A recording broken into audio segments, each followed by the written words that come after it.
Hey you guys, welcome to So Darn Twisted. Becca here as always. Thank you for finding the channel, returning to the channel, popping in every now and again, stalking the channel, whatever section you're in, that's absolutely fine. Now, some of you may remember I've been trying to keep people updated about this. If you haven't seen a video I made, oh god, a little while ago now, good few weeks ago, about this book that I'd rescued, and the spine was completely detached from it and it was a complete mess. So quick catch up for you was I wanted to use the cover. I didn't want to recover it though, but I also needed to find a way to bind some signatures with spacing rather than, you know, tight Coptic binding.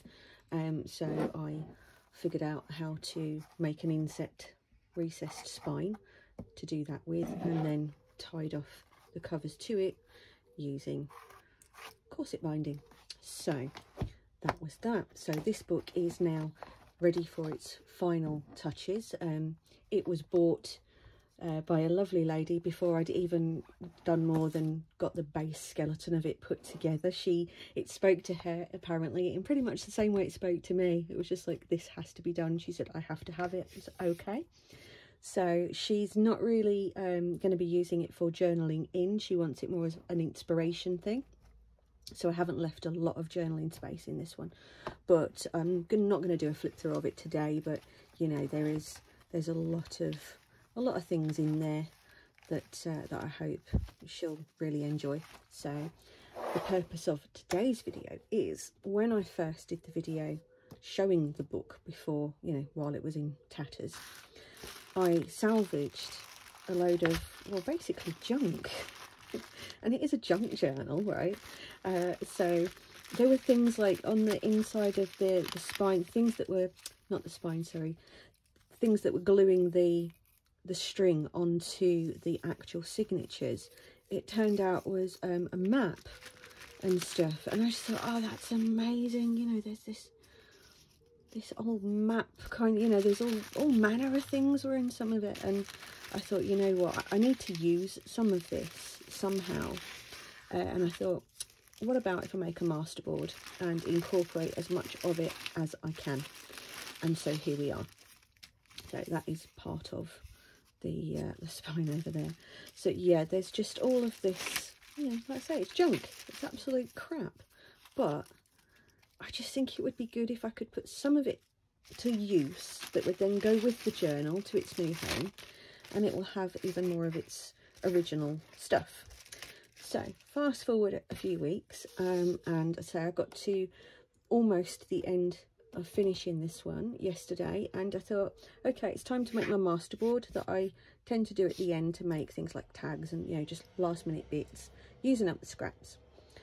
And then this morning I had a comment from one of my lovely friends saying, if you're going to make a masterboard for this, I would absolutely love to see your process and how you make it. And I thought, well, that's fortuitous timing. So I thought, well, I might as well video it then. So let's run through the stuff I'm going to be using. Okay, so I know what you're thinking, Becca, that's a hell of a lot of stuff there for one masterboard, especially as I don't make giant masterboards. The biggest I usually make is, yeah, maybe A3 at the very most.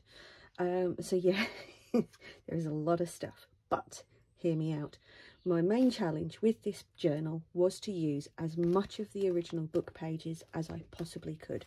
So that included all the parts that I trimmed off.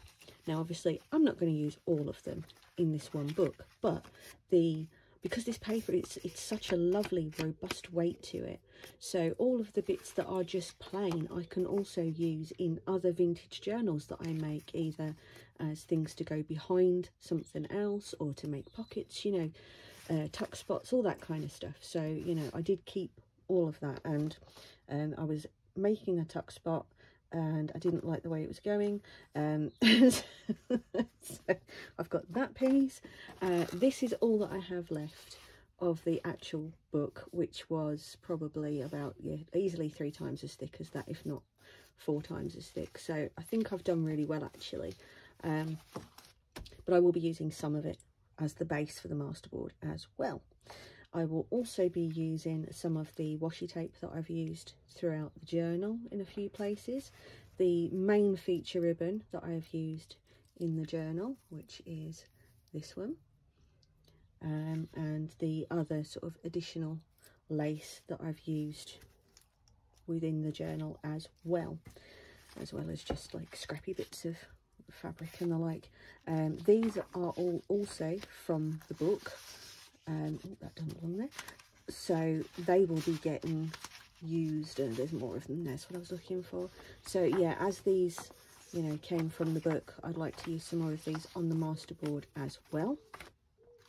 And then there are just bits of rice paper that I've made, which, by the way, if you guys like the idea of making your own rice paper, but like me don't like it when it's really shiny on the underside, then I'm in the middle of recording a tutorial. I'm just waiting for it to dry. It's currently on my other desk, on how to make it so that it's not really shiny on the back. So yeah, so this is the one that I made for this journal. I've still got some bits left over, so they'll probably feature on the masterboard as well. Offcuts of the pages that I used, sentiments that I didn't use, fussy cuts I didn't use, mainly because we all know that Becca hates fussy cuts. Yeah, so really, yeah, a couple of pieces. I think we'll probably won't use that in anything else, but I can use bits of it for this. Cut-offs that have got sort of interesting pieces on them still. Yeah, more sentiments that I didn't use. So yeah, I mean, there's just an absolute stack of stuff here to choose from, and obviously you know, I won't be using probably even a third of this, but it's good to have the variety. So what I'm going to do is I'm going to sort through this into sections, because if you've watched my other masterboard video, you'll know that I like to separate all of my materials into bigger pieces, smaller pieces and feature pieces. So I'll explain that. Well, I know it's pretty self-explanatory, but just in case you're not, you know, you're not familiar with what I mean by that, I will explain it when I come back after having the sort out. Right, so I'm all organised now. And I know some people might think watching this, well, this, you know, it's overcomplicating the making of a masterboard, but let me stop you, because for people like myself, I don't function very well with chaotic things, but if I have organisation, I find that the creativity aspect of it flows much easier, and I know that I'm not alone with people who struggle to make sense of just a big pile of things. And I've had wonderful feedback from the first masterboard tutorial I did, in the groups, people posting theirs and saying, you know, that they followed my tutorial and how much they loved it. So, you know, so I am going to put it out there like this, and so just give it a chance. If you think it's overcomplicating it, that's fine, just give it a go. You know, you might find it's not for you and you prefer to just have the chaos, and yeah, I wish I could function that way. I really do. So no criticism from me whatsoever, but just, yeah, just hear me out even, and try it out and see how you feel. So what I've done is I've got sentiments and main focal points, feature pieces are here, because these are the things that I'm not going to want to cover massively. You know, things that have got really nice, interesting and relevant to the piece, you know, the journal that it's for. If it's for a specifically themed journal, obviously, then I would have things that are, you know, what's the word I'm looking for? Things that feature the main theme, you know, because this one is a rose garden, so obviously things like my rose fussy cuts and that, you know, would go in there. Bigger pieces like this that are a feature piece, but I'd want something in the middle of. Again, smaller pieces. Large chunks of really nice text as well. They always make a really great feature. Any little embellishments that, I mean, this was a die cut I did, and for some reason it really just did not want to go through those pieces there, so that becomes scrap. So I can use it in the masterboard because I can cover that piece and it's fine. So yeah, that's my feature pieces, are the things that I don't want to cover too much of. they are your focal point on your masterboard, that when you cut it up for your tags, your bookmarks, whatever, you know, you'll probably want to work around those. That's certainly what I do personally. These are my bigger pieces of just regular scrap. Oh, I've mixed this up. This wasn't all supposed to be on there. I don't know why I just lumped that all back over there, didn't I? Never mind, it's fine. It's fine. I'll sort that afterward. There we go, most of it anyway. So yeah, bigger scrap pieces are here. Things that are really good for creating a big chunk that you can work over the top of. I've got the same sort of rice paper. I've got some cream doilies and just general pieces. And then these are what I call bridging pieces. These are small but interesting pieces that you can put across to break up your bigger pieces. You know, so you've got something there and you can bridge it with the smaller pieces, and it helps to create depth, dimension and interest, rather than it just being a lot of sort of occasionally overlapping shapes. That's not as interesting as if you had that and then had something over it, you know, one of your focal points, for example, you know, over the top of it. Instantly just give it more interest as an area. So that's what I have the smaller pieces for. Then I've got the text pieces of scrap from the book that I'm going to use throughout. The strips that I was talking about earlier on, which are also really good for strengthening the board at the beginning. So once you've got your pieces in place, if you're working on a book page base like I do, they can act as really good strengtheners as well for the joins. And obviously the thing that inspired it all, which was all of the absolute crap, the stuff that I would normally just strip out and throw in the bin, but I couldn't do it for this one. Right, so we're a chunk of a way in now, time-wise, but there you go. That's the explanation. That's the sections. So then I just move those in their piles to one side and get going. A couple of other things I should just mention quickly is that I often these days will cut the edges of my pieces using these craft scissors that have patterns on them, that when you just kind of hack away at the edges of your paper gives you a lovely kind of rough rustic edge to them rather than clean lines. Obviously if you guys want clean lines, you stick with clean lines. This is just what I'm doing. I also have some dried rose petals that I may try to integrate somehow, being, you know, that it is obviously a rose garden journal. And I've got some miniature roses here as well with the petals and leaves. So yeah, I'm going to just kind of attempt to make use of those during the creation of the board. Although knowing me, I'll put them to one side and then completely forget that that's what I was going to do. I'll be using mostly the glue stick and possibly some of the liquid glue for the heavier pieces. I do advise against using PVA craft glue on printables, anything that you've printed using an inkjet printer, or things that you've bought that may not be of, you know, sound print quality, because the colours will bleed and change colour, and you don't want that. It will ruin your project. Well, I suppose unless that's the effect you're going for, in which case carry on. But yeah, I'll be using mostly those. So the first thing I'm going to do is I'm going to figure out the size of the, you know, the board that I want to make. So I'm going to, I will be trimming down, see, things like this though I will cut out and possibly use them anyway. So I'm just, as I go through picking out the pages I'm going to use for this, I am just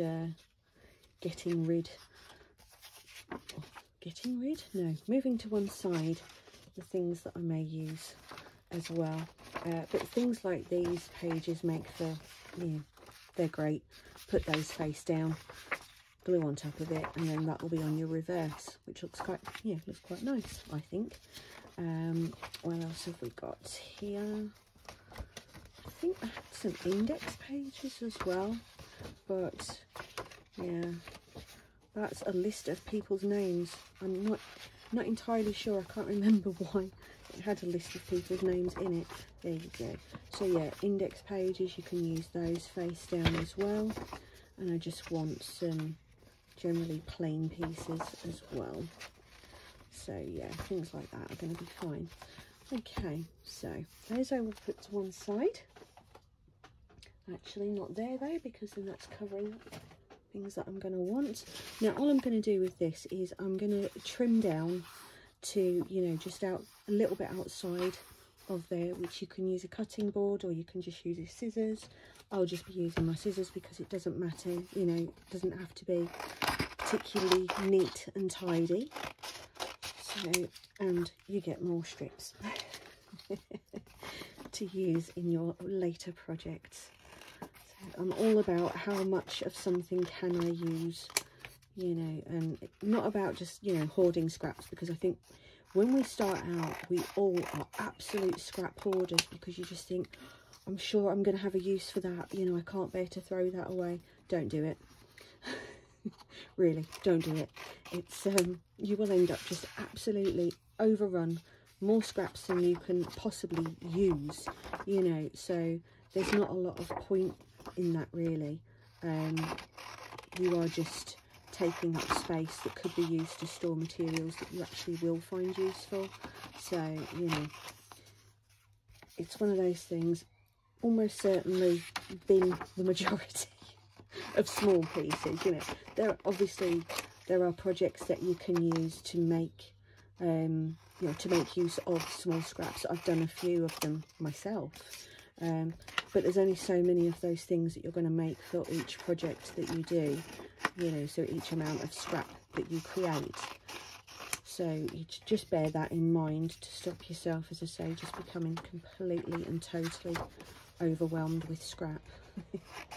Right, I'm just going to whiz through it and cut the rest of this out. Alright, so what I've done here then is I've actually decided to use my pattern scissors to cut the edges of the pieces, and I've inked around those edges because when they're then joined at the back, they'll make a more visually interesting reverse to things like tags and stuff like that, without the need to do any more. You can, you know, change that up as you want to, but sometimes it's nice just to leave the book page, you know, and what it was. And I finally remembered what these are. They're just different varieties. They're not just loads of people's names. It's just all these misses and stuff like that. It just completely confused me. But they're just varieties of roses and what they can be used for in some of the cases. And yeah, so I'm going to do this with 8 pieces, which brings it in at kind of almost A3, but not quite.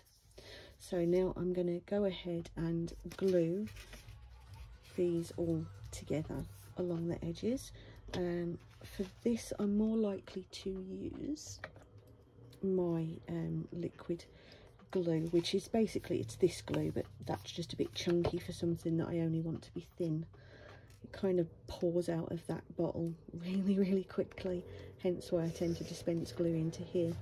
So I'm just going to join along all of those edges, and just as if the glue actually wants to come out. There we go. I was thinking about it, but I find that using this on the joins just makes sure that they're not going to come apart, you know. Probably won't with the glue stick, though those glue sticks are pretty good, but you can never be 100% sure. So this way I know for a fact that that's not going anywhere unless I want it to. So they're just going to do the same here. I'm going to actually do the glue on the reverse of each of the right sides, purely because my brain is telling me that that's what I should be doing. I don't know why. It doesn't matter in the general scheme of things. But, you know, come on guys, you all know by now, surely. My brain is not, it's not normal. It doesn't function normally. I don't think it can even comprehend what normal is half of the time. But, yeah, makes it more fun. Okay. So I'm just going to now do the top row, and then I'll join the top row onto it in one hit. Alright, so now we've got our pieces stuck together, and as I say, on the reverse now, it just looks a little bit more interesting for having those ragged edges inked. So now the first thing to do is to pick out your bigger scraps And we're just going to figure out where we're going to put these. Now, if you watched the last video that I did, you'll know that I have a tendency to try to create as much contrast as I can, and not putting similarly toned pieces together. So for example, I wouldn't necessarily put those two together because I think they just blend into each other too much, whereas something like this that's got a lot more colour to it on this piece, that's quite muted back and quite brown, you know, but that would be okay. But the more contrasting it is, the better. So, you know, duller pieces with brighter pieces, that kind of thing. Then you also just need to decide whether or not you're going to ink the pieces before you put them down, before, sorry, if you're going to trim them and then ink the edges. As I say, I do like to do that, so I just use the smaller ones of these and just kind of rough up the edges. You know, I'm not being neat. The only time I'd be a bit careful is if it's on one of the focal pieces, you know, and I don't want to lose a particular focal piece too much, then I'd cut it a bit carefully. But for something like this, it's not necessary. So I just chuck that out of the way, and then I will ink some of the edges a little bit. I'm not going to go crazy, but just, you know, just a hint. And on things that have got the brown edges and that, you know, there's little point bothering really. It's only for things like this, just to give it that extra bit of dimension. Then I will grab my trusty glue stick. I love these glue sticks, they're so good. Of all the ones I've tried, these ones are the better ones. Let's throw a bit of glue down on there. And you'll often find with things like this, it works, it sticks even better if you just lightly glue the piece that you're putting down as well, because then the glue sticks to the glue kind of thing. So that works really, really nicely. I'm probably going to do this very similarly to how I did the other one, where I won't necessarily be overlapping these pieces. I will leave gaps, because this paper is robust enough to be able to do that. Because if you're using really flimsy like copy paper or something, if you miss out the gaps, it will just flop over unless you put bridging pieces on it. So it can be a little bit hit and miss there. So after something like that, I'm going to want something that's a bit neutral, I think, but that's got something nice going on. So you don't want to keep your shapes uniform either, you know, kind of change it up a little bit, do wonky angles, you know, and things like that. Don't worry about the pieces all being, you know, square or something. It's far less interesting a lot of the time.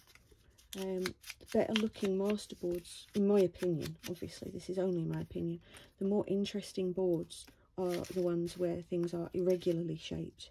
So, but so that's just my opinion. And I'm not saying, obviously, as I always say, there is no right, there is no wrong. You know, when it comes to something like this, don't you know, don't think that you're going to get it wrong, because you're not. So I might just overlap that corner, just touching. There we go. And then another big piece that is different, like this. So I'm not going to obviously go through every single piece that I do with you, because A, it will bore you to tears, and B, it will take far too long. So I'm just going to get a handful of the base pieces in place so that you can see what I'm doing, and then you can go off and get started on yours. Okay, that looks good. So we'll do it about a few of the big pieces, then I'll skip ahead and do the smaller pieces, the feature pieces, and then the finishing. So you'll get to see, you know, the whole process, but just not all of it necessarily in the same section. Okay, see, we've got some nice things going on there. What else have we got? What's that? That's very, very similar. We don't want that, far too similar. Yeah, We want something like that. No, that's too similar. That will look nice up there. Okay. Where did I put my little scissors? I'm using stuff I've got here is a mixture of printables, like, you know, ones that were free for commercial use, because obviously I am selling the things I make. So I always be careful if you're downloading printables and you want to sell what you make. Always check the terms of use or the copyright information on the person's website, or, you know, whatever, just to check. Most people won't care if you're just using a little bit of something within a journal, yeah, most people, but if you're using a lot of something, then they may say, well, sorry, no, you know, you can't really use it for that. So yeah, just check, just to be sure. Okay, but yeah, there's like Stamperia papers in here and all sorts. There's a lot of Creative Fabrica pieces, which I absolutely adore. Creative Fabrica, it's so worth the subscription, you know, in my mind. It really is worth it. But I appreciate that, you know, not everybody might want to spend out on the subscription, although there is a sale on. And no, I'm not an affiliate or anything like that. I don't get paid to say, but yeah, there is a sale on the subscription at the minute, and it's like, I think it's $55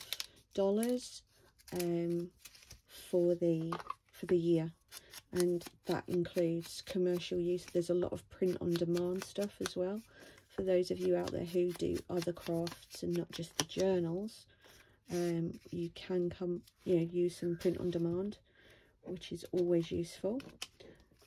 If you're not familiar with what that is, that means that people can order, you know, like you make a t-shirt using a design from Creative Fabrica that's got a print on demand license. You can put them up on sites like Redbubble, etc., where people order them and you print them there and then, kind of thing. So yeah, very, very useful. Oh, I like that side. I like that side, and I like it over there.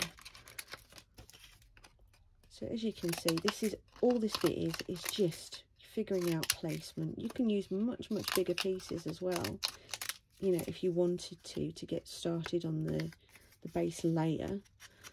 You know, by all means use bigger pieces. I tend to just kind of use chunks but not massive pieces, but that's just how I do it. And as I've said before, it's your thing, it's your project. I'm just giving you hints and tips and a method, and then it's entirely down to you what you do with it. You may want to skip some of the, you know, the ways that I do it. That's fine. You know, you carry on. Let's see. No, I don't know what bit I want there. There's a lot of, oh yeah, that'll do it. There's a lot of very similar tones, obviously. In, oh, I did that right the first time, didn't I? I went for the ink and then thought, no. I can't even remember what I was saying. Oh yeah, very similar tones, because the whole book is very similarly toned. So yeah, I keep losing complete track of what I'm saying at the moment. It's ridiculous. Just random train of thought and it just goes, it's gone, that's it. It's never coming back, forget about it. That would probably look quite cool if I just literally plonk that massive one in there. It's very, very neon in places. A bit too bright, so putting the big piece in is fine, because then it will chunks of that are too bright will get covered anyway by crossover pieces. So if we, yeah, just pop that down there, and then effectively this is all you're doing. So it's probably enough pieces now for you to get the idea, to get the thought process behind, you know, how to arrange the pieces for contrast and sizing and stuff like that. So hopefully you're confident now to do the rest of the big pieces. So I'll come back to you when I've done those. Alright, so we now have our first layer in place. Lots of nice contrast, lots of nice interesting things. So now we're going to bring in the focal points and the smaller pieces and put those around where we want them. So I'm going to start off with some of the bigger focal pieces and just kind of see what ones I want to use and where. I usually kind of have a little bit of a dry run first, make sure I'm happy with the placement, and then go for it. And yeah, again, you might be accused of thinking too much about it, but yeah, here we are anyway. So for something like this, I'm gonna just kind of go across and get some of that lovely text. I'm not going to leave it in one piece. I just want to steal bits of it, because text is wonderful for something like this, which is another reason I'll be using sentiments as well. So we'll just get the edges of those shredded a bit. Oh dear, there we go. So we're going to kind of see where we might put those, you know, just to break up what's there already, and to just give that a little bit more interest going on as well. I'm going to have things like stickers. This sticker will go on something that's a little bit plainer, maybe something like up there. I will cut out some of these, that's a definite, because again it comes back to the using as much as possible within the board from the original book. It's ever so noisy, this part. And boring. Okay, so where might we put that one? Maybe over there. Maybe, we'll see. So effectively, that's all you're going to do.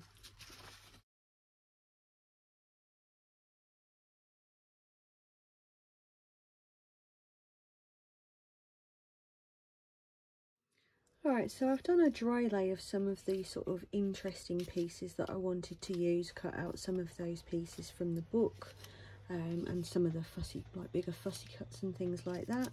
So once I'm happy with how they are, I'm going to ink the edges and get those glued down now.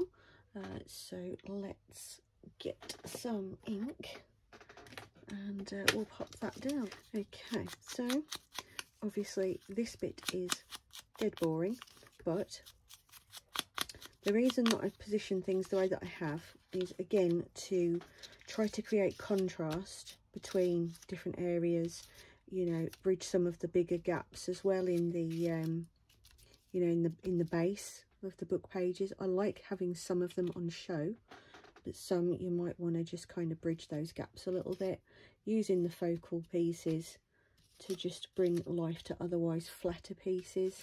You know, that's kind of how I go about putting things like this where I do. It's where is it going to be more noticeable, generally speaking. And I tend to like to put things at wonky angles as well, definitely at this point, because again it just creates that visual interest. So I'll go ahead and just get all of these inked up and glued down. So here's where we are now. So the next thing I'm going to do is I'm going to add the pieces of lace, some washi tape, and some of the smaller bits and pieces that I have over here. And again, you're working with the idea in mind of creating, you know, contrast, texture, that kind of thing. So you want to make sure that where you're putting it is kind of, it's not going to get lost in something else. You know, you want it to be noticeable, otherwise there's no point it being there. Let's have a couple of little bits of this one. And again, you know, you don't have to do it all kind of lovely and neat or anything like that, and you can use bigger pieces, smaller pieces, but I do recommend using a, you know, a good glue to stick these down, because fabric does have a way of deciding it doesn't want to stay quite where you've put it unless you break out the good glue. I'm sure most of you are fully aware of that little joy. It was one of my biggest frustrations when I first started doing anything like this, like mixed media kind of stuff, before I started junk journaling, and realised that, you know, not all glues are created equal. So thankfully when I started doing the junk journal, and I already had a bit of a heads up on that situation. So it's like, aha, right, I know now then. And so I was able to crack on pretty easily using like obviously PVA for paper and stuff like that, unless it's printables, as I mentioned earlier, and better glue when it comes to fabric and certain embellishments, definitely. If you're not sure what glues to use generally, I do have a video on my junk journal jargon busting. There is a whole video dedicated to glue and you know, what glues work and for what.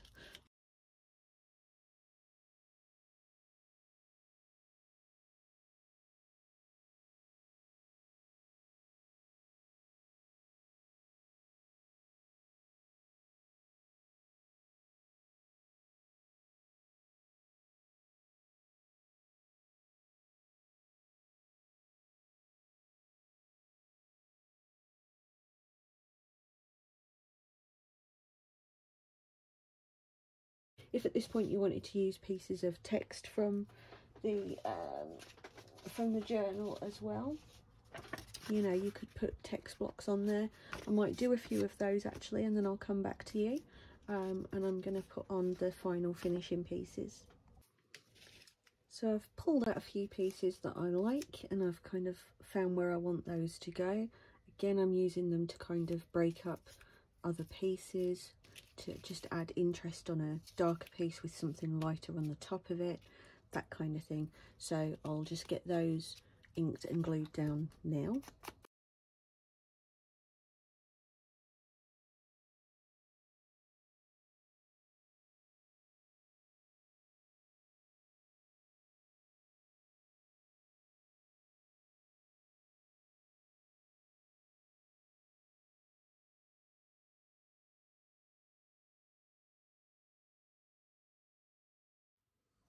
Alright, so I'm a little bit salty right now because apparently I hit the wrong button on my camera, and it didn't actually record the final stages of this, and obviously I can't do them again. So technology, it makes our lives so much better, doesn't it?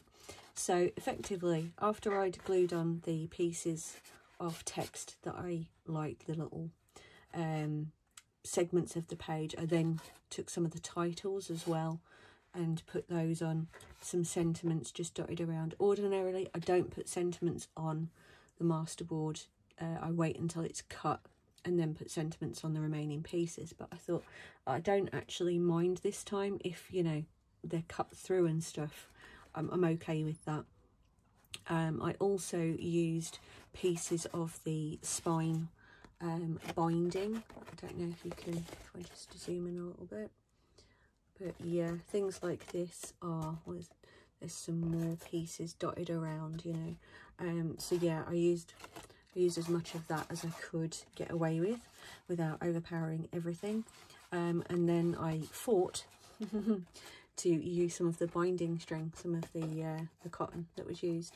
So I created little clusters, and then I just dotted around a couple of pieces of washi tape that I liked, and a couple of extra sort of fussy cuts and that kind of thing. So yeah, unfortunately, but like I say, the idea was to use as much of the book as possible. I really think that this does justice to the book, because obviously on the reverse side of it you have the book there as your backing, so that's always going to be there. You've got bits of it poking through, more bits of it dotted around the titles, parts of the spine, you know, binding, that kind of thing. So I think I've put as much into it as I possibly can to make it complement the book as much as possible. So thanks for coming to watch how my mind works once more, which, okay, was requested this time, but nevertheless, thanks for watching it. I hope you maybe picked up a couple of little tips and tricks along the way, but if not, you know, that's fine too. You've just had to put up with waffling for God knows how long now, and you've learned nothing. Yeah, time for me to reevaluate my life, let alone yours. But seriously, guys, thanks for coming along to the channel. Thanks to those of you who stuck around once you found me. It's more appreciated than you can possibly know. Take care, my loves, and happy crafting.